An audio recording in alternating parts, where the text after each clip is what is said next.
We were talking about this in our pre-show meeting, and actually on our snappy little text thread when it came to Talladega. Cole Cusimano kind of shut it down a little bit because he said they were talking about this in Daytona and well before this, but I don't remember all of this conversation about fuel conservation when it came to this race at Talladega, and the instance that I saw from Jeff Gluck, how the drivers started their engines on drivers start their engines, then shortly thereafter turned their cars off because they wanted to conserve this fuel for this race. I didn't realize that it was such a point of interest for these teams to conserve this much fuel. I get fuel conservation, but it was talked about on the broadcast. Unfortunately, it wasn't really elaborated on to give me a clue of really why this was so important for this race this time in particular. For me. Anybody got anything else on this? I mean, I feel like since I've been watching NASCAR, fuel conservation has always been a point of emphasis at the drafting tracks. I don't know why it's such a big deal right now to complain about it. Right. Maybe it might be more pronounced with the Gen 7 car, and just as strategies have evolved, technology's evolved, it's been more, easier or more complex, I would say, to predict. But it did play a factor because Austin Hendrick was among those last cars to pit in the race, and they did not spend as much time on pit road as the Toyotas because of conserving fuel. Exactly, so they didn't have to stay there as long and put too much fuel in the car to make it to the end. So that led to the race-winning car in Austin Hendrick. But then we go to the 100% rule. Mm-hmm. You're supposed to be driving at 100%. We had none of that today until the final lap. Explain yourself, because I had to have Cole explain that to me once again because of the new rule or updated. Yeah, they made revisions in the offseason. It was because of the Martinsville race last year where the teams were helping manufacturers make the championship 4. But the 100% rule is basically you should be racing 100% the entire race. And if NASCAR finds that you're, lagging back or manipulating the race, they could be repercussions. So I actually posed this question at Daytona because people were complaining again, naturally, about fuel conservation and people not going all out until the final 5-10 laps. Right. Why wouldn't that be, implemented for a drafting track like Talladega or Daytona? Exactly. Doesn't make much sense to me. But people gave you flack for that? Yeah. It's a rule. Mm-hmm. Go 100%. But then you questioned it, and people gave you flack. It's like, what? Right. You just can't Why win. make a rule then? Yeah. And yes, obviously, fuel conservation has been a part of motorsports forever.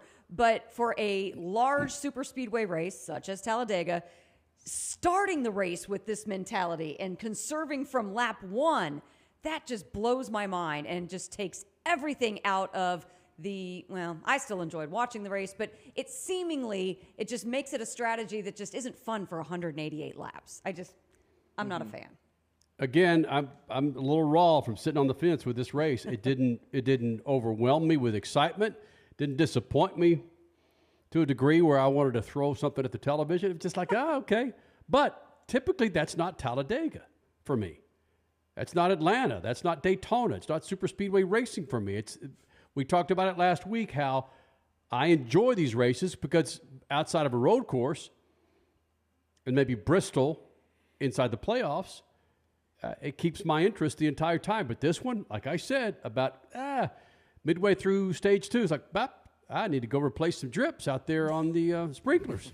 I'm going to admit it. It's okay. It's all right.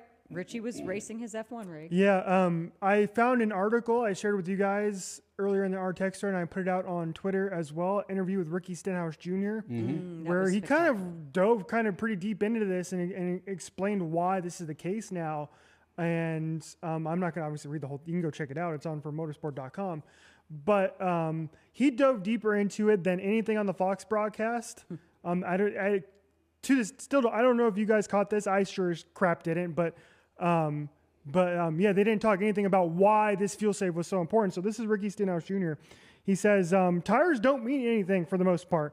The only thing that matters is how much fuel you have in your car. So I guess no matter what, if you shorten the stages and you can make it all the way on fuel, you are still trying to save so that your stop between the stages is shorter. Stenhouse went on to say, I don't see a way that you can drastically change it to not ride around and save fuel. It's just the way things are now. And I think that a lot has to do with the car more so than anything else. Crash, we were talking about this before the show, mentioning that you thought it was just get rid of the stages and that will change things. And Well, the stage cautions. The stage cautions. I don't mind the yes. stages staying, but because he even just referenced that, Yeah. saying that you're saving for that automatic yellow flag that's coming at the end of stage 1 and then the other one at the end of stage 2 in order to make those stops so quick. Yeah. It's like, wait a minute, but what if those didn't exist? What if you had to naturally race to whenever But that next I don't think unknown that's the thing. yellow's going to be? That's not in theory that would be great, right? But we saw it in practice today in the third stage where they were racing to the checkered flag to win the race.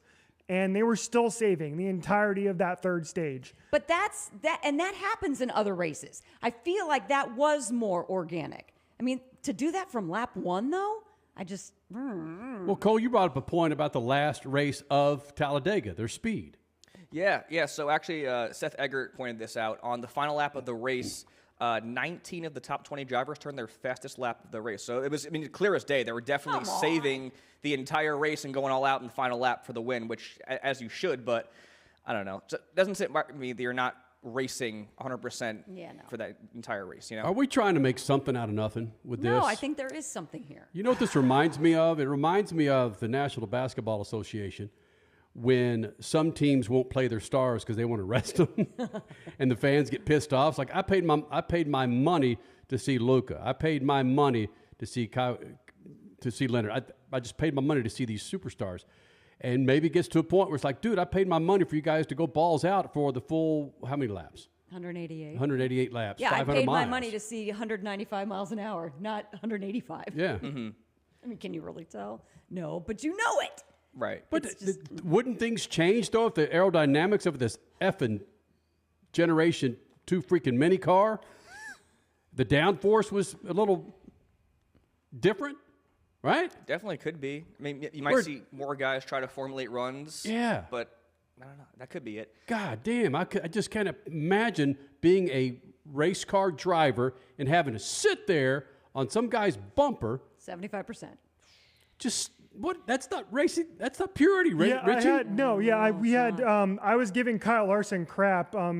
Cole before the in between our last super speedway, which was Atlanta and Talladega. Cole and I put together a little bet. Cole saying that he believes that Kyle Larson is going to win a super speedway race before the end of the season. And I was very critical of Kyle Larson on super speedways, and I said he's not really the best driver in the world if he can't win on one of the tracks that makes up a sixth of your schedule. And today is the perfect example of that, Cole, because what happened? What happened? He had a chance to win this race. He was in second in line on the bottom, which is normally a pretty good place to be on a super speedway. However, Cole, what did he do? He just stayed there. That's it. He just stayed behind Ryan Preece the entire time. It was like, okay, Ryan, you can win the race. Cole, go. Just go. Listen, No, he was behind Cinder. I want to light him up, too. Just go. I had the Kyle Larson hat in my shopping cart ready to be delivered here for next week because I was that sure he was going to win this race. But why didn't he make the move? Because He he just couldn't. sat there. He literally couldn't He make couldn't move, Richie. He spoke on this. Byron spoke on this. Every driver in the field spoke on this. You just cannot make a pass with this car. There's too much downforce. But I don't understand why none of them even tried. Oh, they tried? Well, They they would've say plummeted. that, but why did none of them make at least from what I saw in those last 5 laps, and I only saw a little bit of it because they were at Fox Sports was at commercial for the last 10 laps of the race. But from what I saw, nobody tried to move out, get out of their lane and try something. And if it failed, so what? Especially if you're William Byron and Kyle Larson, who've already won races this year. Instead, Well, what Kyle Larson did, though, was he backed off in order to try to build a gap he and tried to then get get the a run run. going. Right. Yes, he tried and to that get the failed. run, but then he Did you want him to hook him?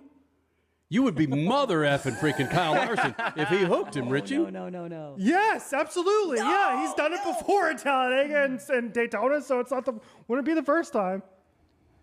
Can I just brag a little bit about the Kyle Larson call real quick? Yes. So, with the disqualification, Kyle Larson finished his second in this race. Okay. That means he Cool. finished third Cool. at Atlanta, He's still- second this week. He scored the most points in this race, too. He won cool. stage 1. The guy's good. The guy's damn good at racing. He can't win. And on drafting tracks. He can't win on super speedways. That has yet to happen for a reason. You got We'll see. second. We'll see. Second He is against better. Talladega. He is better at Indianapolis Motor Speedway in an Indy car than he is in the NASCAR Gen 7 on super speedways. Blame the Gen 7. no. Blame the Gen 7, though. He couldn't do anything. Couldn't do anything. He won a stage. Hey, won a get stage, outta got here. third. Take second or third, or plummet back and finish like I want 12th. to try to win the damn race. You play to win the game, Herm Edwards. Herm Edwards, there we go. Oh, no. Back to you, Kenny. Nice Jets drop. I ain't got nothing, man. I ain't got nothing.